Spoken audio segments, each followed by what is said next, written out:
한화영 할머니의 작은 집 마당에는 이름 모를 들꽃들이 소박하게 피어 있었다. 뜨겁게 내리쬐는 오후의 햇살 아래에서도 꼿꼿이 고개를 들고 있는 꽃들의 모습은 마치 주인인 한화영 할머니의 강인한 성정을 닮아 있었다. 한화영은 올해 70이 넘었지만 허리 한번 굽히는 법 없이 늘 당당했다. 주름진 얼굴에는 세월의 흔적이 역력했지만 그 깊은 눈빛은 여전히 젊은 시절의 날카로움을 잃지 않고 있었다. 그녀는 한때 대한민국 강력계의 전설로 불리던 베테랑 형사였다. 온갖 흉악범들을 상대하며 수십 년을 보냈고 어떤 사건이든 포기하지 않는 끈기와 타고난 직감으로 수많은 미제 사건을 해결해냈다. 하지만 이제 그녀는 은퇴 후 모든 것을 내려놓고 세상의 풍패에서 한 발짝 물러나 조용한 시골 마을에서 평화로운 노년을 보내고 있었다. 그녀의 삶의 유일한 빛이자 기쁨은 바로 9살 난 손녀 윤세라였다. 세라는 그녀의 외아들. 윤재민이 사고로 세상을 떠난 후 홀로 남겨진 아이였다. 재민은 한화영이 목숨보다 소중히 여기던 아들이었고 그의 갑작스러운 죽음은 한화영에게 지울 수 없는 깊은 상처를 남겼다. 그러나 세라가 있었기에 그녀는 삶의 끈을 놓지 않을 수 있었다. 세라는 맑고 밝은 아이였다. 또래 아이들보다 조금 더 조용하고 사려 깊었으며 할머니를 생각하는 마음이 남달랐다. 한화영은 셀에게 모든 것을 주었고 세라 역시 할머니에게 조건 없는 사랑을 보냈다. 그들의 집은 비록 단출했지만 서로에 대한 사랑과 믿음으로 가득 찬 세상의 어떤 궁궐보다도 따뜻한 보금자리였다. 할머니, 세라 왔어요. 학교를 마친 세라가 가방을 흔들며 마당으로 들어섰다.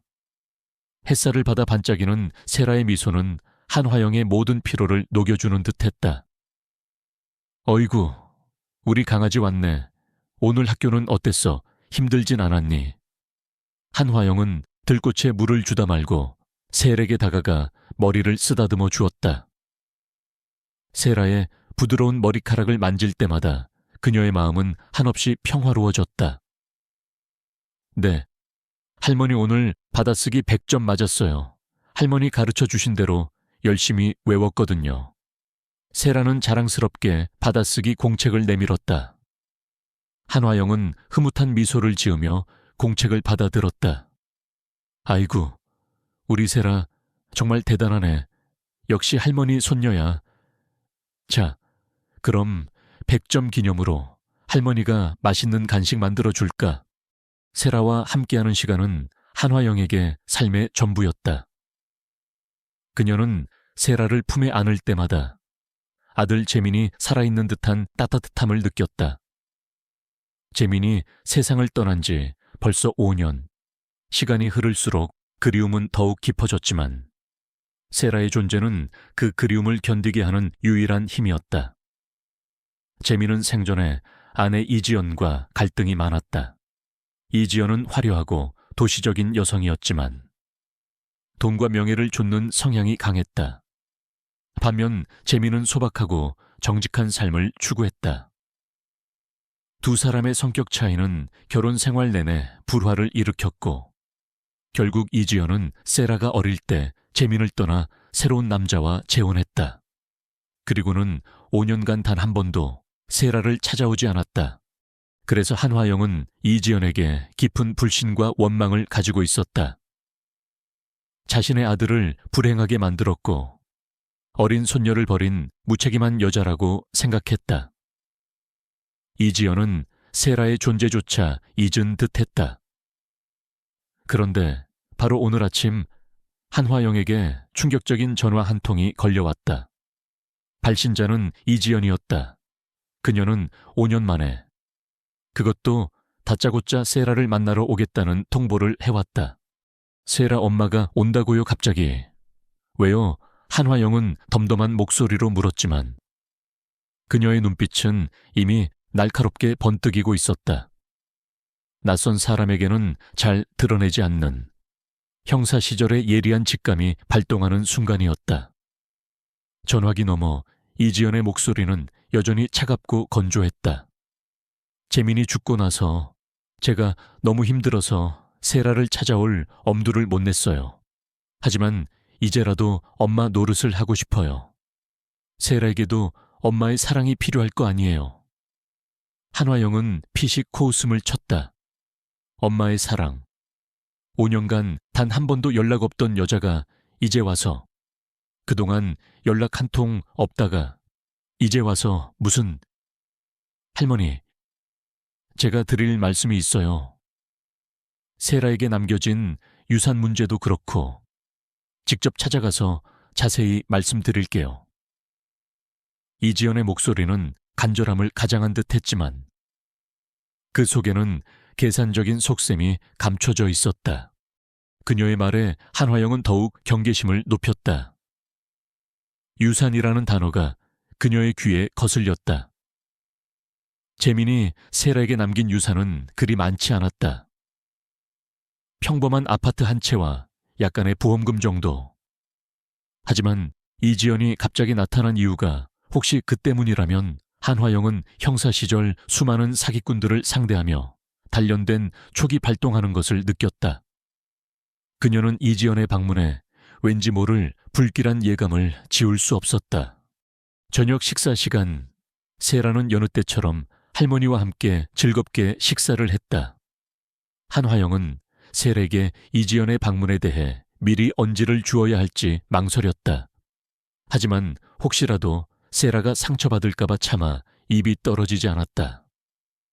그녀는 세라가 혹시라도 엄마에게 실망할까봐 혹은 엄마의 갑작스러운 방문으로 혼란스러워할까봐 걱정스러웠다. 다음 날 오후 한화영의 집 대문이 열리고 이지연이 들어섰다. 그녀는 값비싼 명품 옷차림에 세련된 화장을 하고 있었고 예전보다 훨씬 더 화려하고 도회적인 분위기를 풍겼다. 그녀의 뒤에는 운전기사로 보이는 건장한 남자가 서 있었다. 이지연은 마당에 서 있는 한화영과 세라를 보며 억지로 미소를 지었다. 그녀의 미소는 차가웠고 눈빛에는 따뜻함이라곤 찾아볼 수 없었다. 어머니, 오랜만이에요. 세라야, 엄마 왔어. 이지연은 세라에게 다가갔지만 세라는 어색한 듯 할머니 뒤로 숨었다. 낯선 엄마의 모습에 세라는 혼란스러워 보였다. 한화영은 세라의 손을 잡고 앞으로 나섰다. 무슨 일로 여기까지 왔니? 5년간 연락 한 통 없다가 갑자기 찾아온 이유가 뭐니? 한화영의 목소리에는 단호함이 묻어났다. 그녀는 이지연의 눈을 똑바로 바라봤다. 오랜 세월 수많은 범죄자들의 눈빛을 읽어온 그녀의 눈은 이지연의 내면을 꿰뚫어 보려 했다. 이지연은 한화영의 날카로운 시선에 살짝 움찔했지만 이내 표정을 관리하며 미소를 지었다. 어머니, 제가 그동안 개인적인 사정이 좀 복잡했어요. 이제야 세라를 찾아올 용기가 생겼어요. 세라에게 미안해서라도 더 이상 외면할 수 없었어요. 그녀는 그럴듯한 변명을 늘어놓으며 세라에게 다가가 손을 내밀었다. 세라야, 엄마 얼굴도 기억 못하는 거니 우리 아가, 엄마가 정말 미안해. 세라는 망설였다. 엄마의 따뜻하지 않은 손길과 눈빛에서 낯설음을 느꼈지만 동시에 엄마라는 존재에 대한 갈망이 그녀를 흔들었다. 한화영은 세라의 망설임을 놓치지 않았다. 그녀는 세라의 작은 어깨를 살며시 감싸 안았다. 무슨 할 말이 있으면 안으로 들어와서 이야기하자.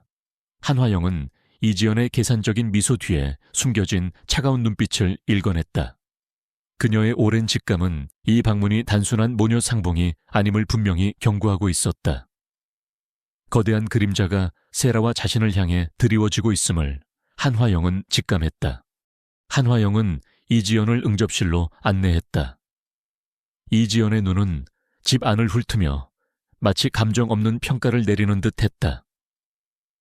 그녀의 시선은 낡았지만 정갈하게 정돈된 가구들을 지나 벽에 걸린 아들 재민의 사진에서 잠시 멈췄다가 이내 시큰둥하게 돌려줬다.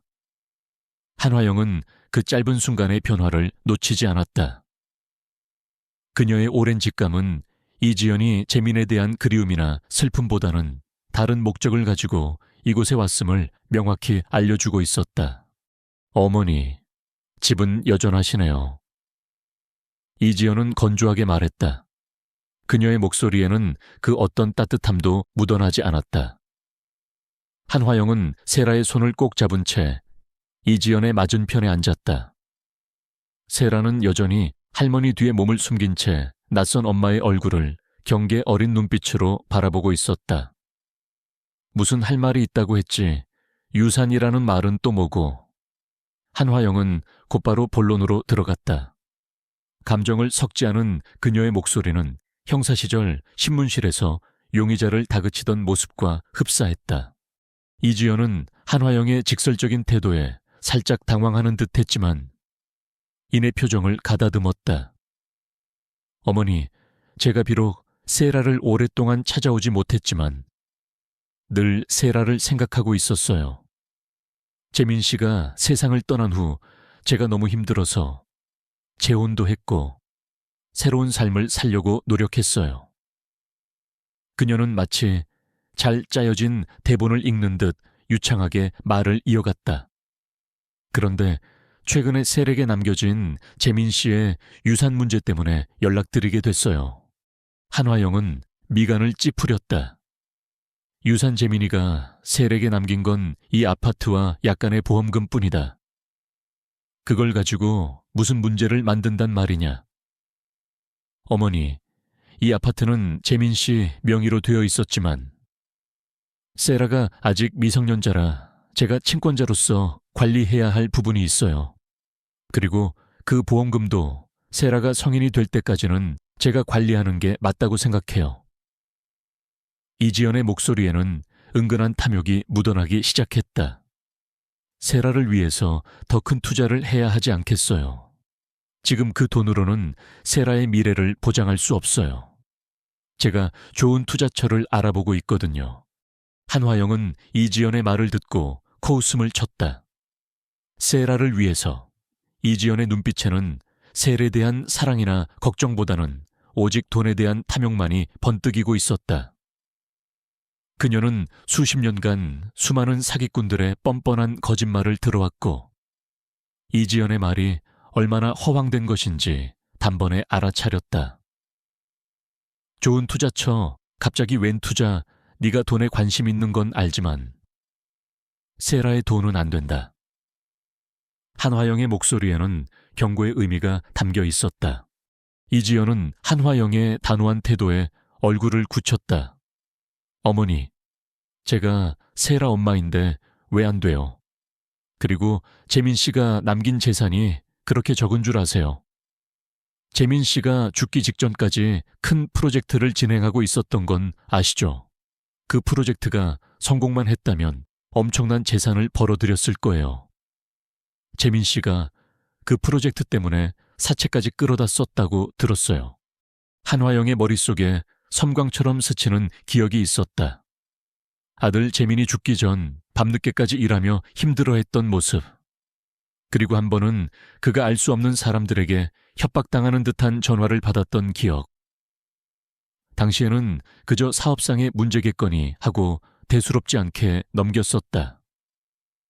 하지만 지금 이지연의 말을 들으니 그 모든 것이 연결되어 있는 듯한 불길한 예감이 들었다. 사채라는 단어는 한화영의 귀를 예민하게 만들었다. 재민이가 사채를 썼다고 말도 안 돼. 내 아들은 그런 짓을 할 사람이 아니야. 한화영은 이지연의 말을 믿을 수 없었다. 재민은 정직하고 고든 사람이었다. 이지연은 비웃듯이 말했다. 어머니는 너무 순진하시네요. 재민 씨가 그 프로젝트에 얼마나 집착했는지 아세요? 저에게까지 비밀로 할 정도였어요. 그 프로젝트가 파산하면서 엄청난 빚이 생겼고 결국 그것 때문에 재민 씨가 극단적인 선택을 한 거라고 저는 생각해요. 한화영은 충격에 휩싸였다. 극단적인 선택. 재민의 죽음은 공식적으로는 교통사고였다. 그녀는 심장이 쿵 하고 떨어지는 것을 느꼈다. 이지연의 말은 재민의 죽음에 대한 그녀의 기억과 정면으로 배치되었다. 한화영은 이지연의 얼굴을 뚫어지게 바라봤다. 그녀의 눈빛은 거짓말을 찾아내기 위해 번뜩였다. 무슨 소리야? 재민이는 교통사고로 죽었어. 네가 뭘 안다고 함부로 짓거려. 한화영의 목소리는 분노로 떨렸다. 이지연은 어깨를 으쓱하며 태연하게 말했다. 교통사고요. 당시 경찰이 그렇게 발표했죠. 하지만 저에게는 다른 정보가 있어요. 재민 씨가 사고가 나기 며칠 전부터 심한 우울증에 시달렸고 사업 실패로 인해 빚더미에 앉았다는 사실을요. 게다가 당시 사고 차량에 블랙박스 영상도 없었고 목격자도 없었잖아요. 경찰도 대충 종결시킨 사건이었죠. 한화영의 머릿속은 복잡해졌다. 재민의 교통사고는 당시 뺑소니 사고였고 범인은 잡히지 않았다. 경찰은 증거 불충분으로 수사를 종결시켰다. 한화영은 아들의 죽음에 대한 진실을 밝히기 위해 직접 나서려 했지만 이미 은퇴한 몸이었고 남편까지 잃은 상황에서 홀로 남겨진 세라를 돌봐야 했기에 그럴 여유가 없었다.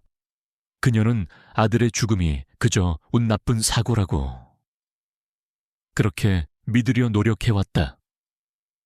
하지만 이지연의 말은 그녀의 마음속에 덮어두었던 의심의 불씨를 다시 지폈다. 네가 그 정보들을 어떻게 알았지? 한화영은 이지연을 의심스러운 눈빛으로 바라봤다. 이지연은 빙긋 웃었다. 저도 나름대로 알아보는 사람이 있어요. 재민 씨가 죽기 전에 만났던 사람들과도 접촉해봤고요. 아무튼 재민 씨의 사업 파트너였던 강 회장님이라는 분이 계세요. 그분이 재민 씨가 진행하던 프로젝트의 핵심 인물이었고 재민 씨에게 돈을 빌려준 사채업자와도 연결되어 있다고 들었어요. 그분에게 세라의 재산을 투자하면 확실한 수익을 얻을 수 있다고 하네요. 세라의 미래를 위해서 어머니께서 결단해 주셔야 해요. 강 회장, 이지연의 입에서 나온 이름에 한화영은 온몸의 피가 차갑게 식는 것을 느꼈다. 강 회장은 그녀가 현직에 있을 때 한 번쯤 수사를 검토했던 인물이었다.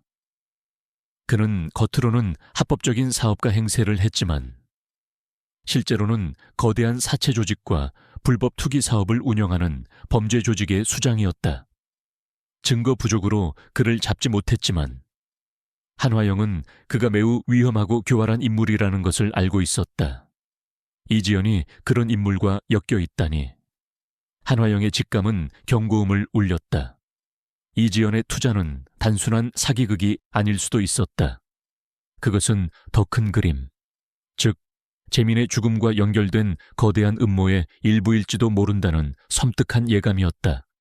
강 회장, 네가 그 사람과 무슨 관계냐? 한화영의 목소리에는 살기가 스며들었다. 이지연은 한화영의 변화된 눈빛의 순간 당황했지만 이내 태연하게 말했다. 관계라니요. 저는 그저 세라의 미래를 위해 좋은 투자처를 알아보는 것뿐이에요. 어머니께서 너무 오랫동안 세상 물정을 모르고 사셔서 그래요. 지금 세상은 돈이 돈을 버는 시대라고요. 그녀는 준비해온 서류 뭉치를 한화영 앞에 내밀었다.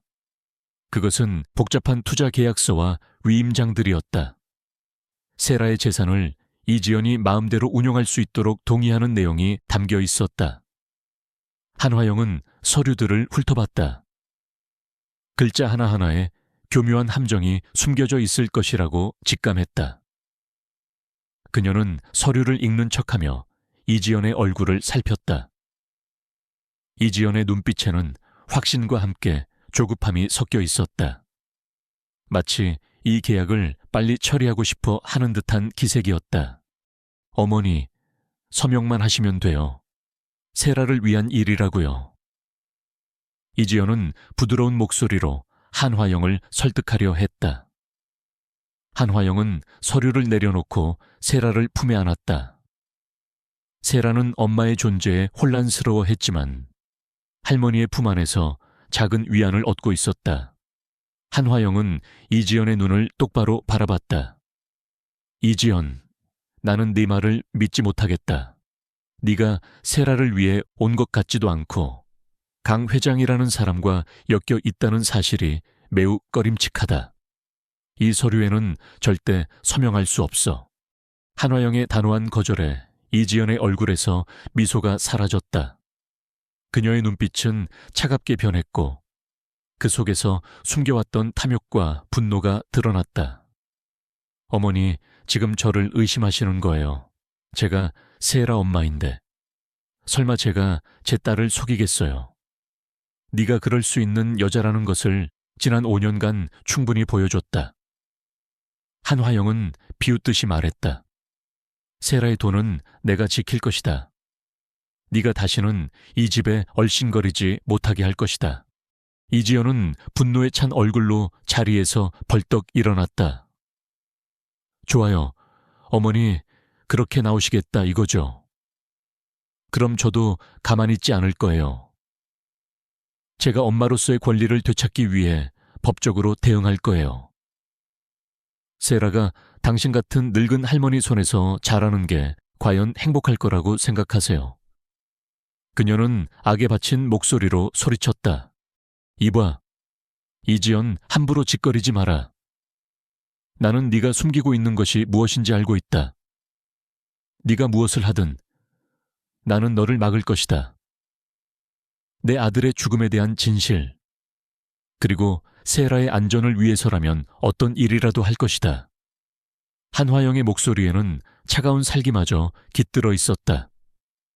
형사 시절, 그녀가 가장 잔인한 범죄자들을 대할 때 내뿜던 오싹한 기운이었다. 이지연은 한화영의 눈빛에서 섬뜩함을 느끼고 잠시 주춤했다.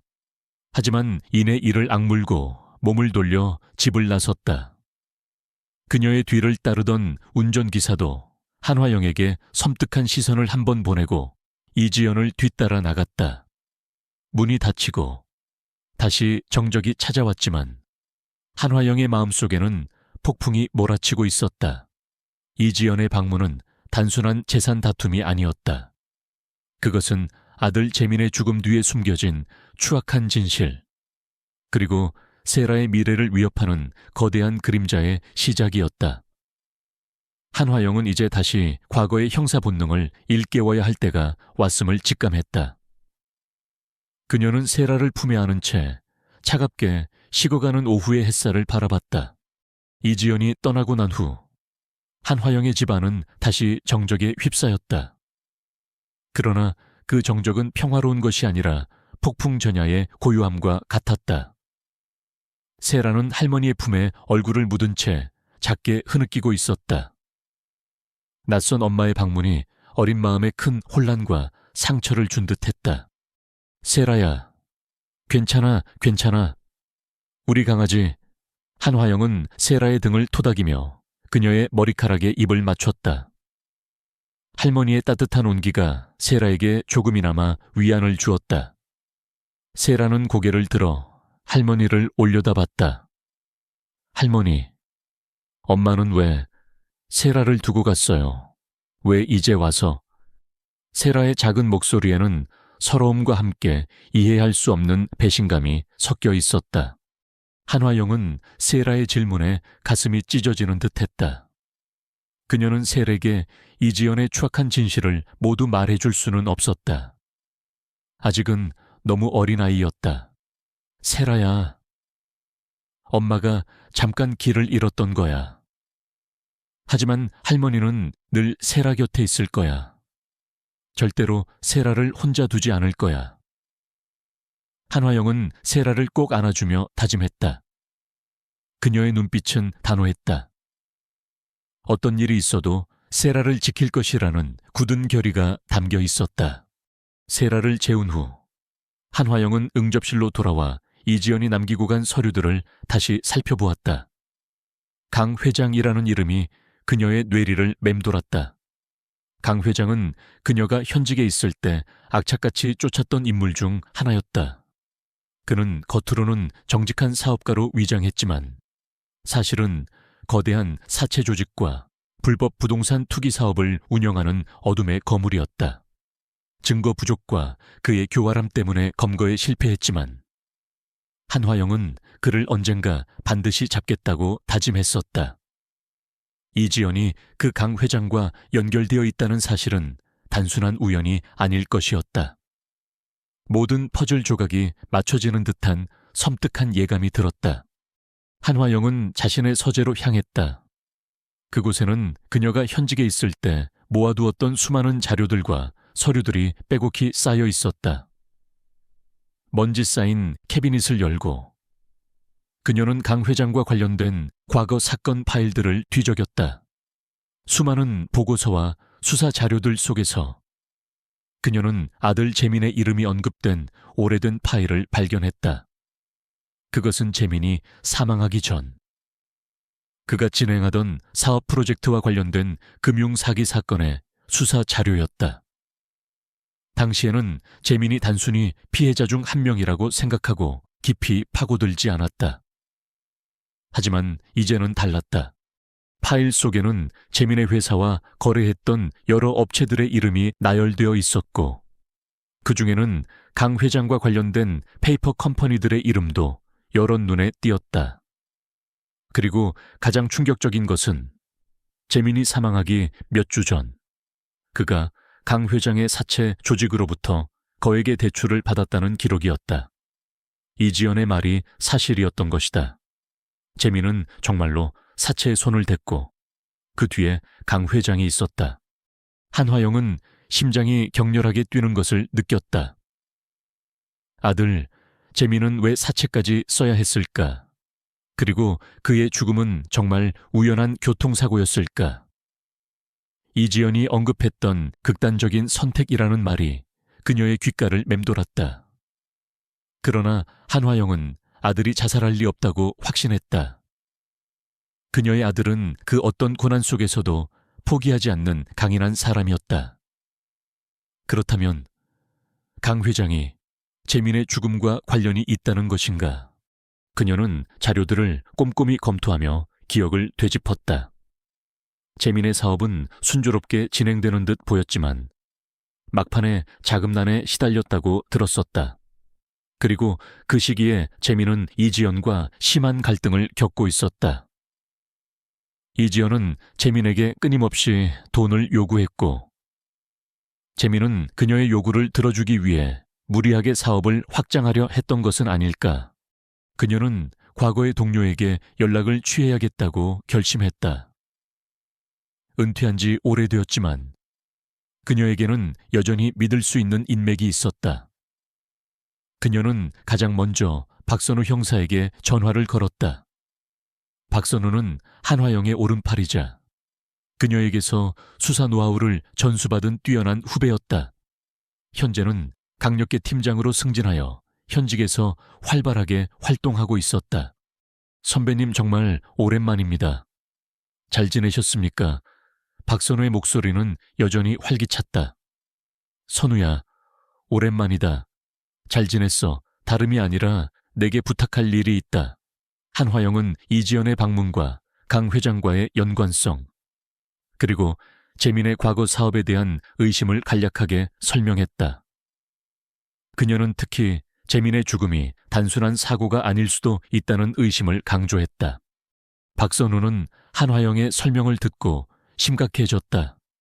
선배님, 설마 재민 형님 사고가 다시 조사해 볼 만한 여지가 있다는 말씀이십니까? 박선우는 재민을 잘 알고 있었다.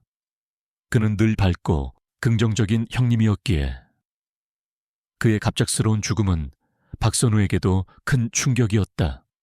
이지연이라는 여자가 갑자기 나타나 세라의 유산을 노리고 있고 그 뒤에 강 회장이 있다는 것을 알게 됐다. 그리고 재민이가 죽기 전 강 회장의 사채를 썼다는 사실도 확인했다. 이 모든 것이 우연일까? 한화영의 목소리에는 확신이 섞여 있었다. 네가 나서서 재민이의 죽음을 재조사해 줬으면 한다. 그리고 강 회장의 움직임도 주시해줘. 박선우는 잠시 침묵했다. 은퇴한 선배의 개인적인 요청이었지만 한화영의 직감은 늘 옳았다는 것을 그는 누구보다 잘 알고 있었다. 게다가 그의 오랜 친구였던 재민의 죽음과 관련된 일이었다. 알겠습니다. 선배님, 제가 직접 나서서 재민 형님 사건을 다시 들여다보겠습니다. 강 회장 쪽도 제가 알아보겠습니다. 하지만 선배님, 조심하셔야 합니다. 강 회장은 워낙 끈이 길고 위험한 인물입니다. 선배님의 존재가 드러나면 위험할 수도 있습니다. 걱정 마라. 나 한화영이야. 수십 년간 썩어빠진 범죄자들과 싸워왔어. 내가 누구인지 잊지 않았다. 한화영의 목소리에는 예전 강력계 형사 시절의 당당함과 자신감이 묻어났다.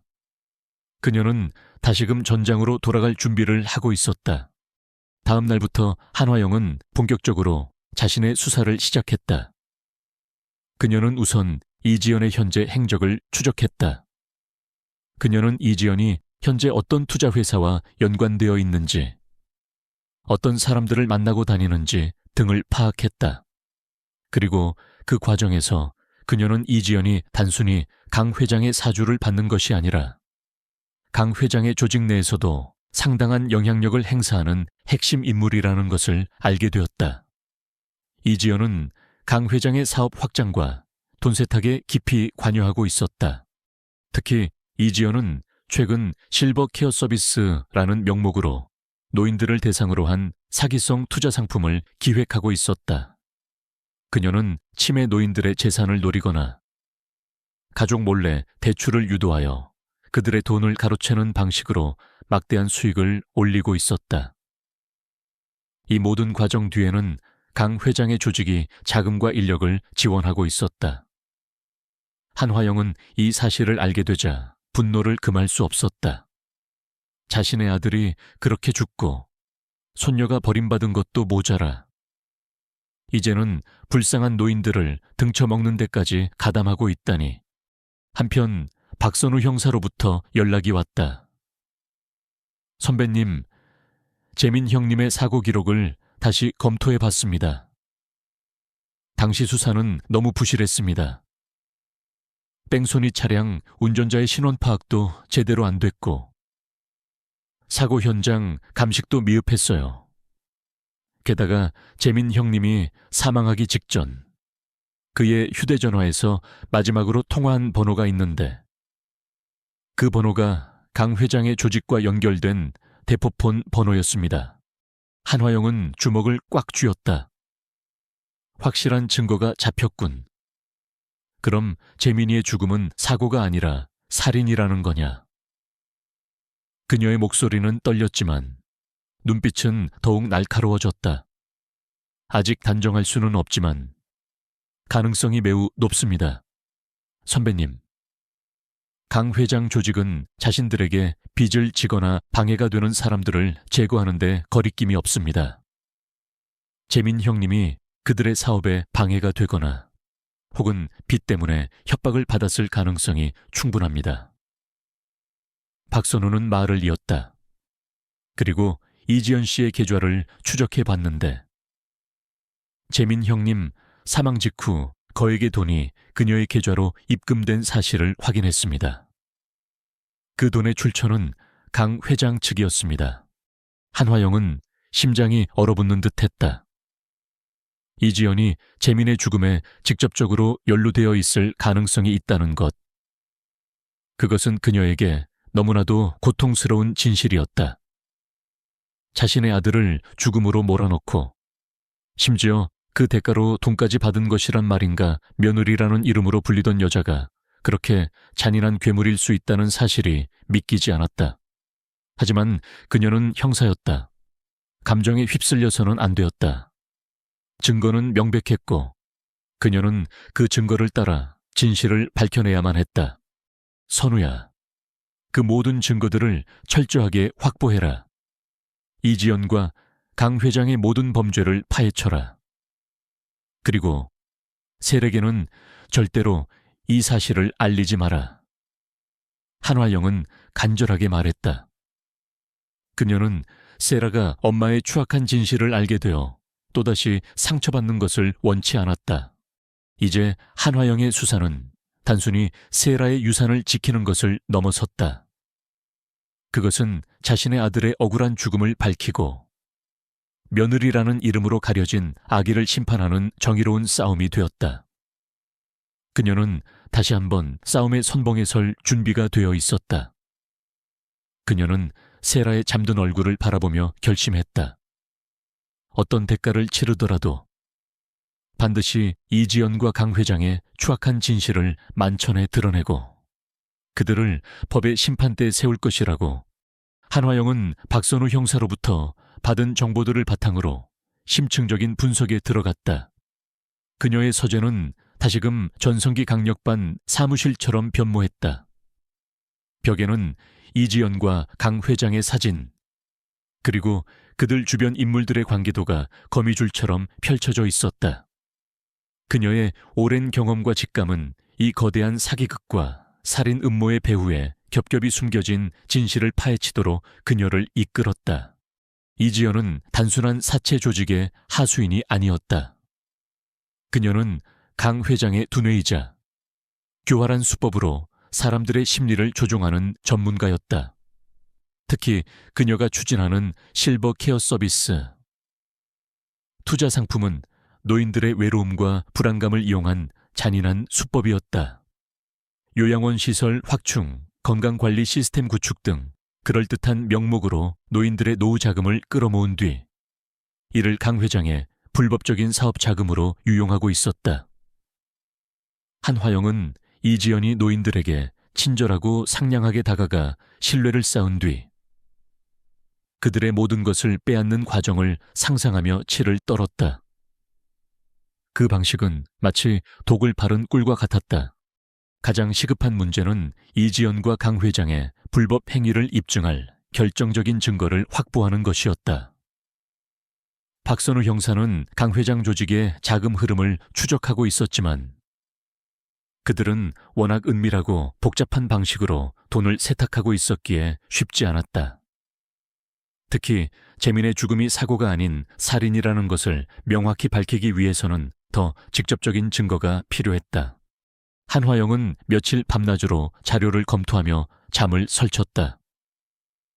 그녀는 과거 사건 파일에서 강 회장 조직의 약점을 찾아내려 했다.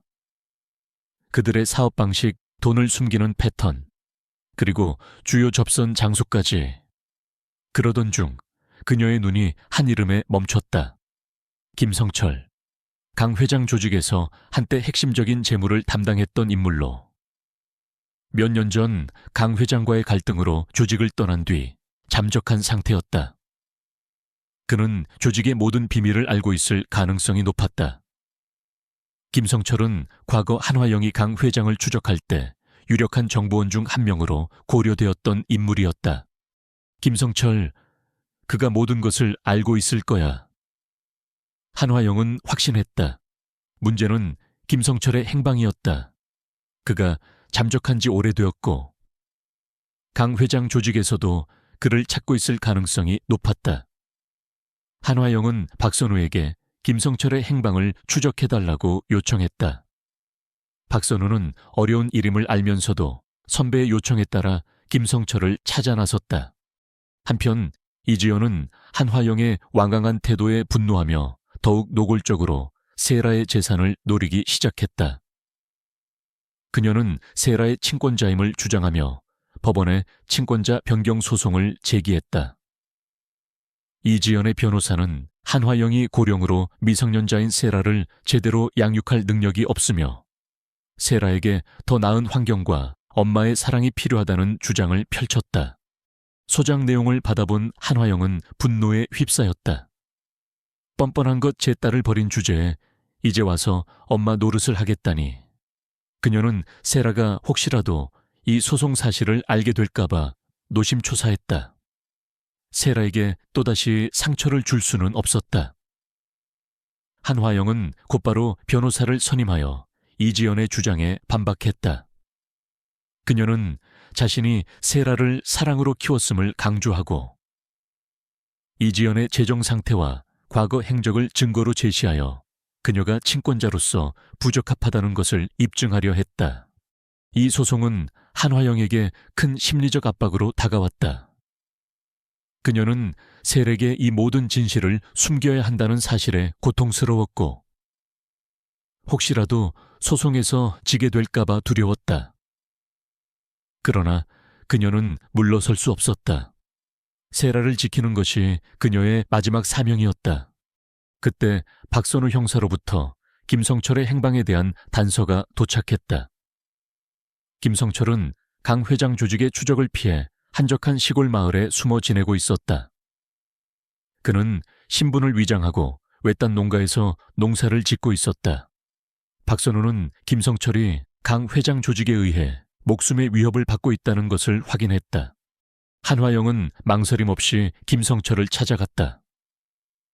그녀는 세라를 잠시 이웃집에 맡긴 후 박선우와 함께 김성철의 은신처로 향했다. 낡은 농가에 도착한 그녀는 인기척 없는 마당을 둘러봤다. 그때 밭에서 일하던 초췌한 모습의 남자가 그녀를 발견하고 얼어붙었다. 그는 바로 김성철이었다. 그는 한화영의 얼굴을 알아보는 듯했지만 경계심 가득한 눈빛으로 그녀를 응시했다. 김성철 씨, 오랜만입니다. 저 한화영입니다. 당신을 해치러 온 것이 아닙니다. 당신에게 도움이 필요해서 왔습니다. 한화영은 차분하게 말했다. 그녀는 자신이 전직 형사임을 밝히고 이지연과 강 회장의 비리를 파헤치고 있음을 설명했다. 그리고 재민의 죽음에 대한 진실을 밝히고 싶다고 덧붙였다. 김성철은 한화영의 말을 듣고도 여전히 경계심을 풀지 않았다. 도움 내가 당신을 왜 도와야 하죠? 나는 이미 그 모든 것에서 벗어나고 싶습니다. 그들은 나를 죽이려 할 겁니다. 그의 목소리에는 깊은 공포가 배어 있었다. 그는 강 회장 조직의 잔혹함을 누구보다 잘 알고 있었다. 당신은 영원히 그들에게서 벗어날 수 없을 겁니다. 그들은 당신이 조직의 비밀을 알고 있다는 사실을 결코 잊지 않을 겁니다. 언젠가 당신을 찾아내 제거하려 할 겁니다. 한화영은 김성철의 눈을 똑바로 쳐다보며 말했다. 하지만 당신이 우리를 돕는다면 우리는 당신을 보호하고 당신의 자유를 되찾아 줄 수 있습니다. 강 회장의 모든 것을 무너뜨릴 수 있는 유일한 기회입니다. 김성철은 망설였다. 그의 눈빛에는 오랜 시간 억눌러 왔던 두려움과 동시에 진실을 밝히고 싶은 욕망이 교차했다. 그는 강 회장 조직의 비리를 모두 알고 있었지만 그들에게 복수할 용기가 없었다. 그러나 한화영의 단호한 눈빛과 설득은 그의 마음을 흔들었다. 그녀는 과거에도 수많은 용의자들과 증인들의 마음을 움직였던 능력이 있었다. 내가 뭘 도와야 하죠? 내가 무엇을 할 수 있습니까? 김성철은 마침내 입을 열었다. 그의 목소리에는 약간의 희망이 섞여 있었다. 당신이 알고 있는 강 회장 조직의 모든 비밀, 특히 이지연의 역할, 그리고 윤재민 씨의 죽음과 관련된 모든 진실을 증언해 주십시오. 당신이 가진 모든 증거들을 우리에게 넘겨주십시오. 한화영은 김성철에게 필요한 것이 무엇인지 명확하게 제시했다. 당신이 진실을 말한다면 우리는 당신을 안전하게 보호하고 새로운 삶을 시작할 수 있도록 도울 것입니다. 김성철은 한숨을 내쉬었다. 그는 긴 침묵 끝에 고개를 끄덕였다. 알겠습니다. 제가 아는 모든 것을 말씀드리죠. 저도 더 이상 이렇게 도망쳐 숨어 지내는 삶을 살고 싶지 않습니다. 하지만 강 회장은 생각보다 훨씬 더 교활하고 잔인한 사람입니다. 그를 이기려면 철저하게 준비해야 할 겁니다. 그의 눈빛에는 결의가 서려 있었다. 김성철은 강 회장 조직의 모든 것을 털어놓기 시작했다. 그는 이지연이 강 회장의 최측근이자 가장 잔혹한 일을 처리하는 행동대장이었다는 사실을 폭로했다. 특히 재민의 사업 실패를 고의적으로 유도하고 그에게 막대한 사채 빚을 지게 만든 것도 이지연의 계획이었다고 털어놓았다. 재민이 강 회장의 압박과 이지연의 배신으로 인해 절망에 빠졌을 때 이지연은 강 회장과 공모하여 재민의 죽음을 자살로 위장하려 했다는 충격적인 진실도 밝혀졌다. 그러나 재민은 마지막까지 자살을 거부했고 결국 강 회장의 지시를 받은 조직원이 그를 살해했다는 것이었다. 교통사고는 그저 완벽한 위장이었다. 한화영은 김성철의 증언을 들으며 분노의 치를 떨었다. 이지연이 자신의 아들을 죽음으로 몰아넣고 심지어 그 대가로 돈까지 받았다는 사실에 그녀의 심장은 칼날로 찢기는 듯했다. 그녀의 눈에서는 뜨거운 눈물이 흘러내렸지만 그녀는 이를 악물고 감정을 다잡았다. 이제 그녀는 며느리가 아닌 아들을 죽인 살인자와 대적해야 했다. 김성철은 강 회장 조직의 비자금 장부와 불법 계약서가 저장된 외장 하드를 한화영에게 건넸다. 이 외장 하드에는 이지연의 지시가 담긴 통화 녹취 파일도 포함되어 있었다. 이 모든 것이 강 회장과 이지연을 무너뜨릴 결정적인 증거였다. 이 자료들과 당신의 증언이라면 그들을 법정에 세울 수 있을 겁니다. 한화영은 김성철의 어깨를 두드리며 말했다. 이제부터 당신은 우리의 보호를 받을 것입니다. 절대 혼자 두지 않을 겁니다. 김성철은 안도의 한숨을 내쉬었다. 그의 얼굴에는 오랜만에 희망의 빛이 스치는 듯했다. 한화영은 김성철을 안전한 곳으로 이동시킨 후 박선우와 함께 증거들을 검토하기 시작했다. 모든 것이 명확해졌다. 이지연은 남편의 죽음을 계획하고 그를 살해하도록 사주한 공범이었다. 그리고 그녀는 자신의 딸에게 남겨진 유산마저 가로채려 했다.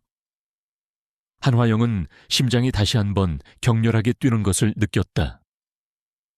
이제는 망설일 이유가 없었다. 그녀는 직접 이지연을 체포하고 그녀가 저지른 모든 죄에 대한 대가를 치르게 할 것이었다.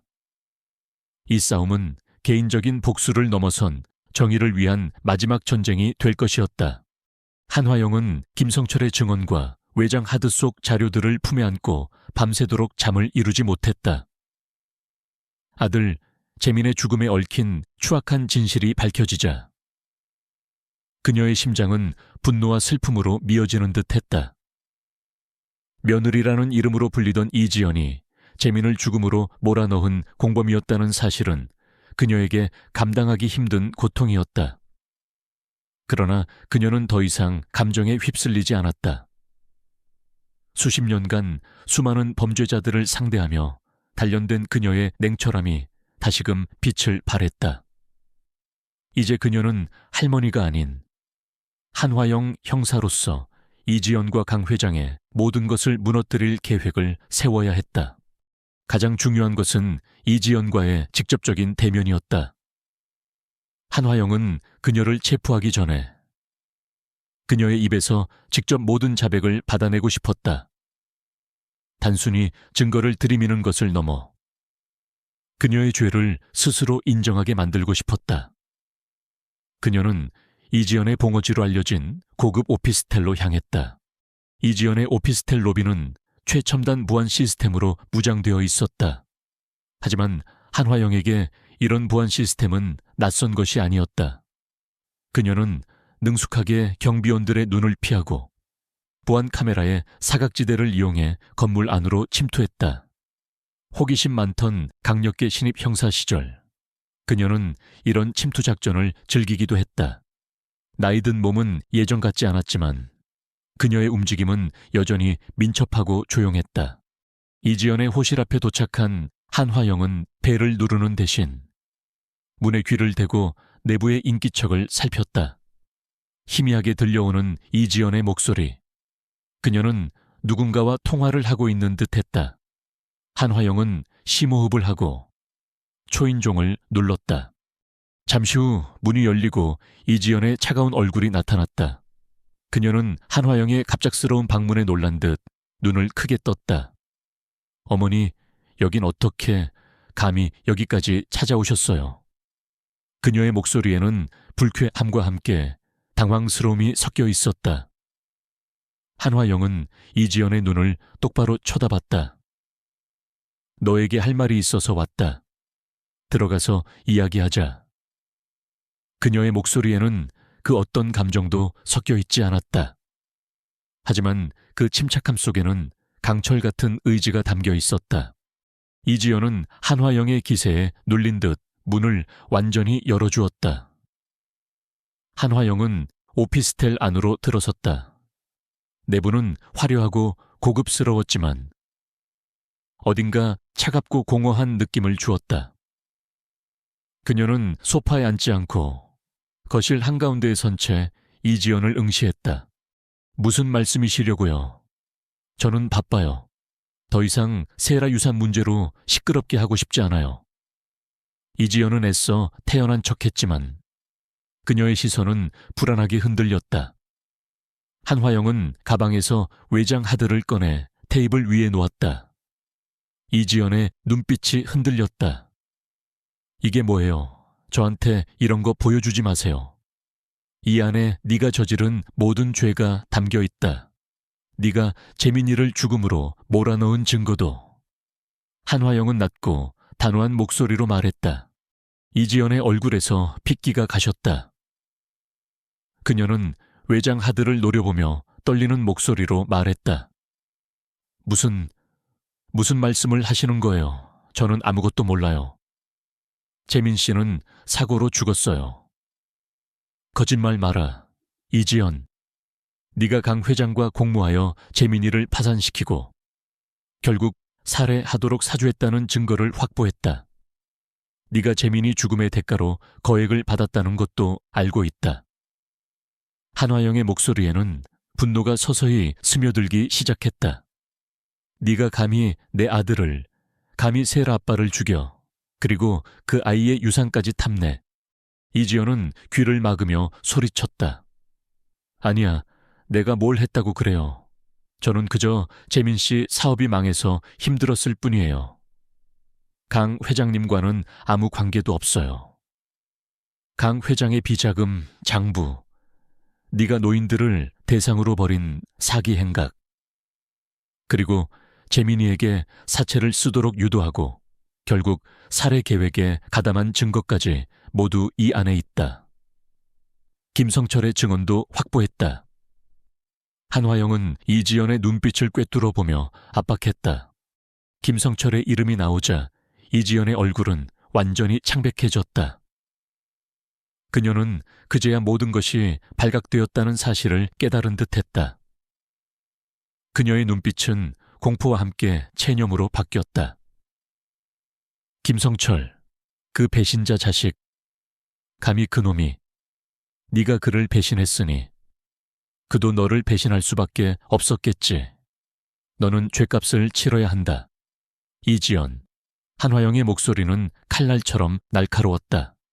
그때 오피스텔 문이 갑자기 부서지며 건장한 남자들이 들이닥쳤다. 그들은 얼굴에 복면을 쓰고 있었고 손에는 쇠파이프와 칼 같은 둥이를 들고 있었다. 강 회장이 보낸 용병들이었다. 이지연이 한화영과 대화하는 동안 그녀는 몰래 강 회장에게 연락을 취했고 강 회장은 모든 증거가 노출될 것을 우려해 한화영을 제거하려 보낸 것이었다. 이봐, 할머니 쓸데없는 짓은 그만하고 곱게 죽어라. 용병들의 우두머리가 비웃듯이 말했다. 그들은 한화영과 이지연을 동시에 노렸다. 이지연은 상황이 이렇게까지 격화될 줄은 몰랐던 듯.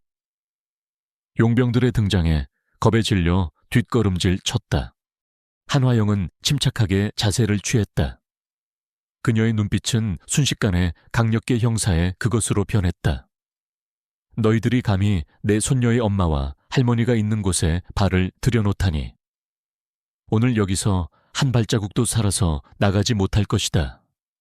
그녀의 목소리는 낮고 위협적이었지만 그 안에는 흔들림 없는 강인함이 담겨 있었다. 용병들은 한화영을 비웃었다. 늙은 할머니가 자신들을 막을 수 있을 리 없다고 생각한 것이다. 그들은 동시에 한화영에게 달려들었다. 그러나 그들의 예상은 완전히 빗나갔다. 한화영의 움직임은 예측 불가능하고 빨랐다. 그녀는 용병들의 공격을 노련하게 피하며 그들의 맹점을 파고들었다. 그녀의 주먹과 발길질은 정확하게 급소를 노렸고 용병들은 제대로 방역할 틈도 없이 쓰러져 갔다.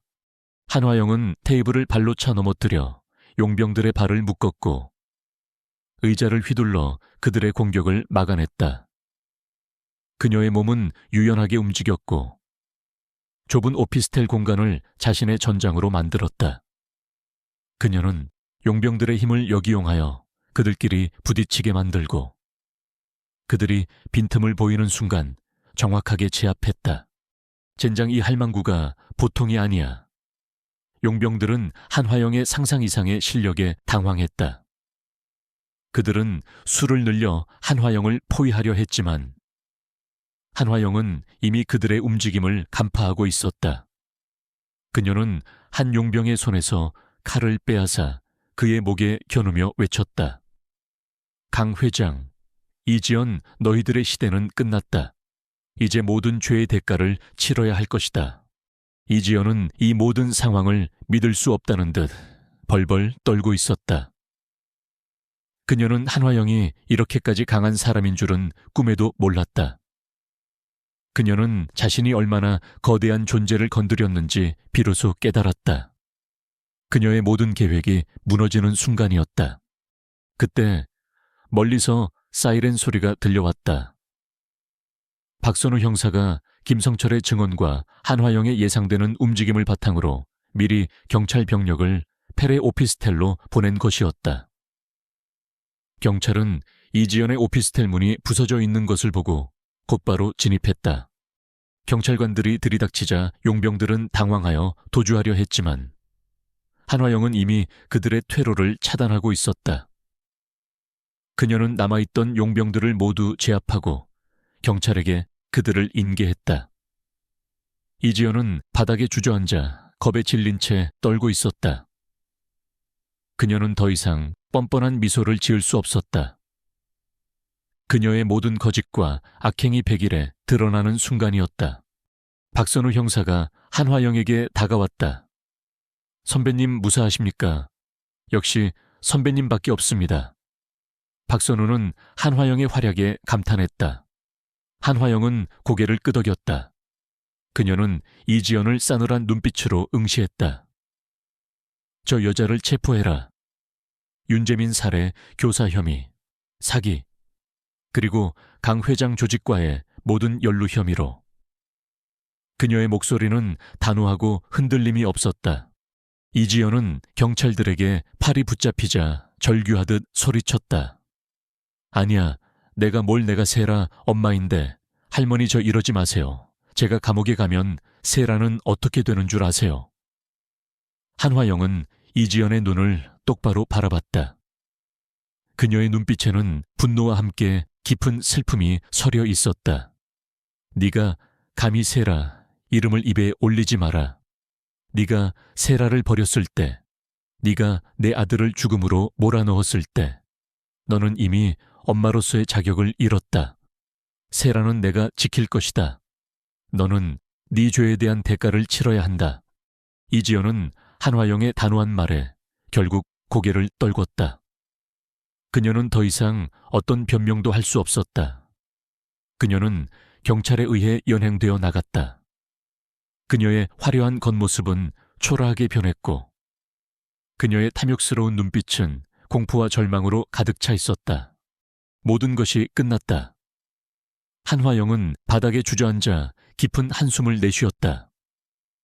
그녀는 이 모든 과정에서 느꼈던 고통과 분노, 그리고 비극적인 진실의 무게를 감당해야 했다.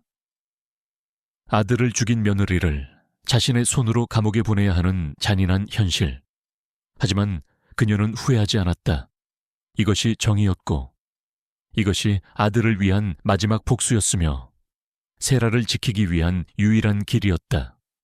그녀는 창밖으로 보이는 도시의 불빛을 바라봤다. 그 불빛 속에서 아들 재민의 얼굴이 스쳐 지나가는 듯했다. 한화영의 집 거실은 며칠째 언론의 플래시 세례와 기자들의 질문 공세로 시끄러웠다. 이지연의 체포 소식은 전 사회를 뒤흔들었다. 한때 유명 건설 기업의 대표였던 윤재민의 죽음이 단순한 사고가 아닌 아내와 사채업자의 공모에 의한 살인이라는 사실, 그리고 겉으로는 화려한 사업가 행세를 하던 강 회장의 추악한 범죄 제국이 한 전직 강력계 할머니 형사의 손에 의해 무너졌다는 이야기는 모든 국민의 공분을 샀다. 최윤석 기자의 보도는 연일 특종을 터뜨렸고, 한화영은 언론의 중심에 서게 되었다. 선배님, 정말 대단하십니다. 언론이 난리가 났습니다. 박광태 회장도 결국 오늘 구속영장이 발부되었습니다. 박선우 형사는 흥분된 목소리로 한화영에게 보고했다. 김성철의 증언과 한화영이 확보한 증거들, 그리고 이지연의 오피스텔에서 확보된 추가적인 자료들이 합쳐지면서 강 회장의 모든 범죄가 낱낱이 밝혀졌다. 수많은 피해자들이 용기를 내어 증언에 나섰고, 강 회장 조직의 실체가 드러나면서 수십 년간 이어져 온 그의 범죄 제국은 순식간에 무너져 내렸다. 한화영은 박선우의 보고를 들으며 고개를 끄덕였다. 그녀의 얼굴에는 만족감 대신 깊은 피로감이 맴돌았다. 그래, 결국 이렇게 되는구나. 선배님, 이제 재민 형님도 편히 잠드실 수 있을 겁니다. 그리고 세례계도 이제 모든 것이 제자리를 찾아갈 겁니다. 박선우는 진심으로 한화영을 위로했다. 하지만 한화영의 마음속에는 여전히 무거운 돌덩이가 놓여 있는 듯했다. 정의가 실현되었다는 기쁨도 잠시, 그녀의 마음을 짓누르는 것은 바로 손녀 셀에 대한 걱정이었다. 셀에게 이 모든 진실을 어떻게 설명해야 할까? 엄마가 아빠를 죽음으로 몰아넣고, 심지어 자신을 버리고 재산까지 가로채려 했다는 사실을 어떻게 받아들이게 할까? 경찰과 검찰의 수사가 진행되면서 이지연은 자신의 모든 혐의를 인정했다. 그녀는 강 회장의 사주를 받아 재민을 파산으로 몰아넣고 그의 죽음까지 계획하는데 깊이 가담했음을 자백했다. 재민의 죽음은 강 회장 조직이 사채 빚을 받기 위해, 그리고 재민의 사업 이권을 가로채기 위해 치밀하게 계획한 살인 사건이었다. 이지연은 남편의 죽음을 대가로 강 회장으로부터 막대한 돈을 받았고, 그 돈으로 새로운 삶을 시작했던 것이다. 그녀의 추악한 민낯이 모두 드러났다. 재판은 세간의 뜨거운 관심 속에 진행되었다. 이지연은 피고인석에 앉아 재판장의 질문에 무기력하게 대답했다. 한화영은 증인으로 법정에 섰다. 그녀는 형사 시절 수많은 증인석에 서봤지만 자신의 며느리였던 사람의 죄를 증언하는 것은 차원이 다른 고통이었다. 증인, 피고인 이지연 씨가 사망한 윤재민 씨의 아내이자 증인의 며느리가 맞습니까? 검사가 물었다. 네, 맞습니다. 한화영의 목소리는 떨리지 않았지만 그녀의 눈빛은 흔들렸다. 피고인 이지연 씨가 사망한 윤재민 씨의 죽음에 연루되어 있다는 증거를 제시할 수 있습니까? 한화영은 심호흡을 했다. 그녀는 준비해온 김성철의 증언 자료와 외장 하드 속 녹취 파일을 제시했다. 녹취 파일 속 재민의 목소리, 그리고 이지연이 강 회장과 재민의 죽음을 논의하는 듯한 대화 내용이 법정 안에 울려 퍼졌다. 방청석에서는 웅성거림이 터져 나왔다. 이 녹취 파일과 김성철 씨의 증언에 따르면 피고인 이지연 씨는 고의적으로 윤재민 씨를 파산으로 몰아넣고 강 회장과 공모하여 그의 살인을 계획했습니다. 재민이는 그들에게 방해가 되는 존재였고 이지연은 그의 죽음을 대가로 돈을 받았습니다. 한화영은 단호하게 말했다. 그녀는 자신의 눈물을 참아내며 증거들을 하나하나 설명했다. 이지연은 한화영의 증언을 들으며 고개를 떨궜다. 그녀는 더 이상 어떤 변명도 하지 못했다. 그녀의 변호사는 최선을 다했지만 증거는 너무나도 명백했다. 이지연의 범죄는 명명백백하게 드러났다. 재판이 진행되는 동안 한화영은 셀에게 이 모든 사실을 어떻게 설명해야 할지 고심했다. 그녀는 세라가 엄마를 미워하게 될까봐 혹은 엄마의 존재 자체를 부정하게 될까봐 두려웠다. 어느 날 밤 세라는 한화영의 품에 안겨 물었다. 할머니, 엄마는 왜 잡혀갔어요? 엄마는 나쁜 사람이에요. 한화영은 세라의 질문에 가슴이 무너지는 듯했다. 그녀는 세라의 눈을 바라봤다. 그 맑고 순수한 눈동자의 거짓을 말할 수는 없었다. 하지만 모든 진실을 말하기에는 세라가 너무 어렸다. 세라야, 엄마가 잘못한 일이 있어서 벌을 받는 거야. 엄마도 아팠을 거야. 한화영은 조심스럽게 말했다. 그녀는 세라가 엄마를 완전히 미워하기보다는 언젠가 엄마를 용서할 수 있는 마음을 갖기를 바랐다. 세라는 할머니의 품에 안겨 조용히 울었다. 그녀는 엄마의 부재를 이해하기에는 너무 어렸지만 할머니의 슬픔과 자신의 마음속에 피어나는 복잡한 감정들을 느끼고 있었다. 한화영은 세라를 꼭 안아주며 다짐했다. 이 모든 고통의 끝에서 세라가 다시 행복해질 수 있도록 그녀가 모든 것을 바로잡을 것이라고. 마침내 선고 공판의 날이 찾아왔다. 법정 안은 언론과 방청객들로 가득 찼다. 재판장은 엄숙한 목소리로 판결을 낭독했다. 이지연에게는 살인교사, 사기, 그리고 기타 범죄 혐의로 중형이 선고되었다. 그녀는 결국 자신이 저지른 모든 죄에 대한 대가를 치르게 되었다. 강 회장 역시 그의 모든 범죄 혐의가 유죄로 인정되어 무기징역에 가까운 중형을 선고받았다. 그의 범죄 제국은 완전히 붕괴되었다. 선고가 내려진 후 이지연은 수갑을 찬 채 법정을 나섰다. 그녀의 얼굴은 초췌했고 눈빛에는 모든 것을 잃은 절망감이 가득했다. 그녀는 한화영이 앉아있는 곳을 향해 잠시 시선을 돌렸다. 그 눈빛에는 원망과 함께 알 수 없는 후회와 체념이 섞여 있었다. 한화영은 그녀의 시선을 피하지 않고 똑바로 응시했다. 그녀의 눈빛은 차가웠지만 그 속에는 씁쓸한 연민이 담겨 있었다. 정의는 실현되었지만 그 과정에서 한 가족의 비극적인 서사는 지워지지 않았다. 법정을 나선 한화영은 깊은 한숨을 내쉬었다. 그녀는 아들 재민의 영정사진을 떠올렸다. 재민아, 이제야 너의 억울함이 풀렸다. 편히 쉬렴. 그녀는 마음속으로 아들에게 작별을 구했다. 이제 그녀는 아들을 죽음으로 몰고 간 자들을 심판했고 아들의 명예를 회복했다. 그리고 가장 중요한 것은 손녀 세라를 지켜냈다는 사실이었다. 그녀는 박선우 형사에게 고맙다는 인사를 전했다. 선우야, 고생 많았다. 네 덕분에 모든 것이 해결되었다. 무슨 말씀을요? 선배님, 제가 선배님께 배운 대로 했을 뿐입니다. 이제 선배님은 다시 평화로운 삶을 찾으셨으면 합니다. 박선우는 진심으로 한화영을 존경하는 눈빛으로 바라봤다. 한화영은 조용히 자신의 집으로 돌아왔다. 집은 여전히 조용했지만 그 고요함 속에는 이제 평화가 깃들어 있었다. 그녀는 세라가 잠들어 있는 방으로 향했다.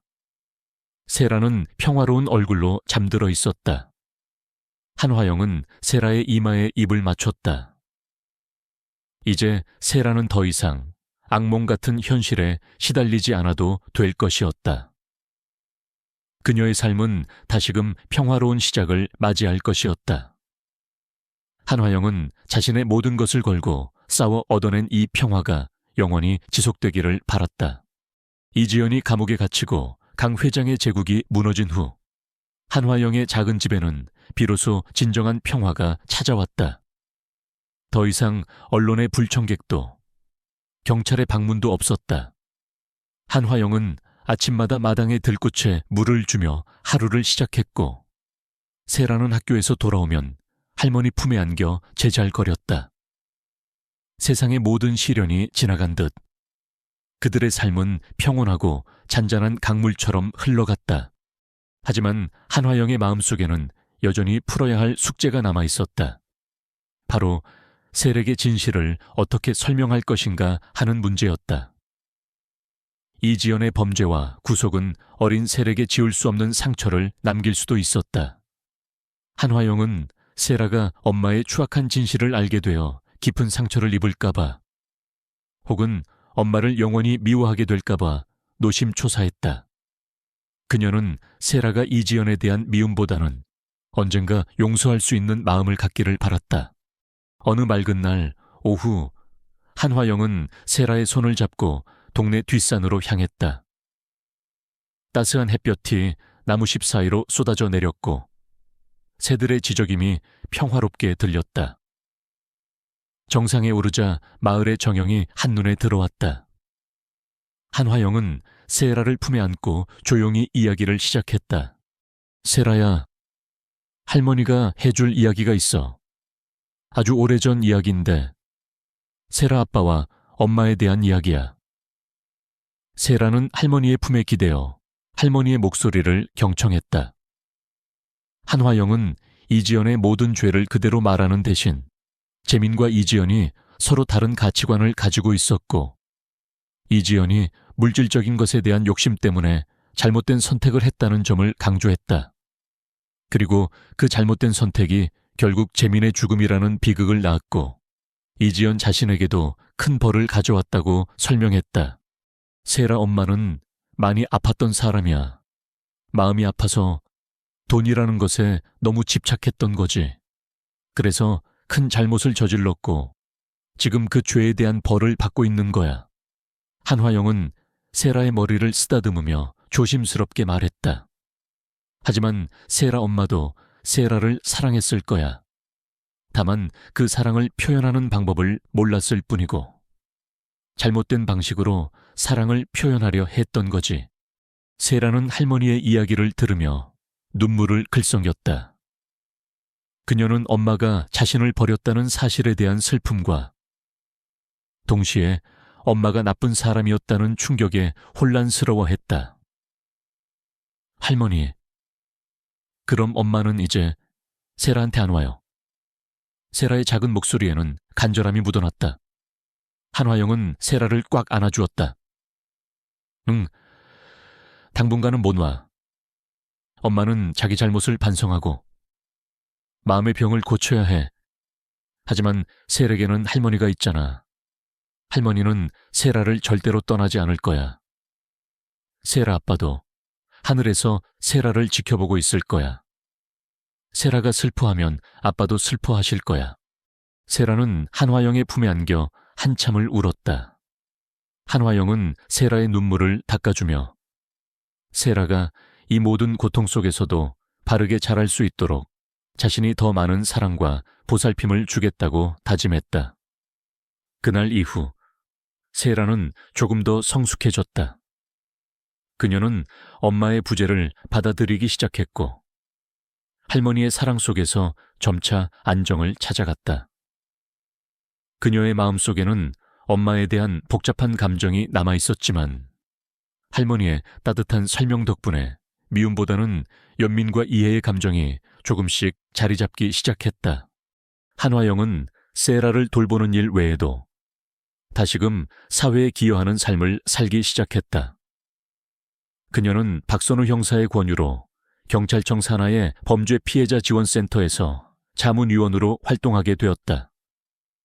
그녀의 오랜 수사 경험과 범죄 심리에 대한 깊은 이해는 범죄 피해자들이 트라우마를 극복하고 새로운 삶을 시작하는 데 큰 도움이 되었다. 특히 그녀는 사기 범죄, 그 중에서도 노인 대상 사기 범죄의 피해자들을 돕는 데 많은 노력을 기울였다. 그녀는 이지연이 저지른 죄의 무게를 누구보다 잘 알고 있었기에 피해자들의 아픔에 깊이 공감하고 그들에게 실질적인 도움을 주려 했다. 선배님 덕분에 많은 피해자들이 용기를 얻고 있습니다. 특히 어르신들이 선배님을 할머니 형사님이라고 부르며 따르십니다. 박선우는 한화영의 활약에 뿌듯해하며 말했다. 한화영은 미소를 지었다. 내가 할 수 있는 일이 있다면 뭐든지 해야지. 내 손으로 감옥에 보낸 이지연이라는 아이가 저지른 죄를 조금이나마 갚는다는 생각으로 그녀는 센터에서 젊은 경찰관들에게 자신의 수사 경험과 직감을 전수하기도 했다. 그녀의 강의는 이론적 지식보다는 실제 사건에서 얻은 생생한 경험과 인간 심리에 대한 통찰력이 담겨 있어 큰 인기를 얻었다. 그녀는 이제 현장에서 직접 범죄자를 쫓는 대신 미래의 정의로운 경찰관들을 양성하고 범죄로 고통받는 이들을 치유하는 데 자신의 삶을 바쳤다. 세라는 할머니의 이런 활동을 자랑스러워했다. 그녀는 할머니가 정의를 위해 싸우는 멋진 사람이라는 것을 어렴풋이 이해하기 시작했다. 세라는 이제 더 이상 엄마의 부재에 대해 슬퍼하기보다는 할머니와의 행복한 일상에 감사하며 밝게 자랐다. 그녀는 할머니처럼 용기 있고 지혜로운 사람으로 성장하겠다고 다짐했다. 어느 날 저녁, 한화영은 세라의 잠든 얼굴을 바라봤다. 세라의 얼굴에는 평화로운 미소가 번져 있었다. 그녀는 세라의 이마에 입을 맞췄다. 이 모든 고통과 시련을 이겨내고 세라가 이렇게 밝고 건강하게 자라준 것에 감사했다. 그녀는 자신의 아들 재민에게도 속삭였다. 재민아, 내 딸은 잘 자라고 있단다. 이제 편히 쉬렴. 그리고 나는 네가 남긴 소중한 아이를 잘 지켜낼 것이다. 한화영의 삶은 정의를 향한 끊임없는 싸움의 연속이었다. 그녀는 자신의 아들을 죽음으로 몰고 간 며느리를 직접 법의 심판대에 세워야 하는 비극적인 선택을 했지만 그 선택은 결국 가장 소중한 손녀를 지키고 억울하게 죽어간 아들의 명예를 회복하며 사회의 정의를 바로 세우는 길이었다. 그녀는 이제 더 이상 현직 형사가 아니었지만 그녀의 정의감과 따뜻한 마음은 여전히 많은 사람들에게 희망과 용기를 주는 빛이 되고 있었다.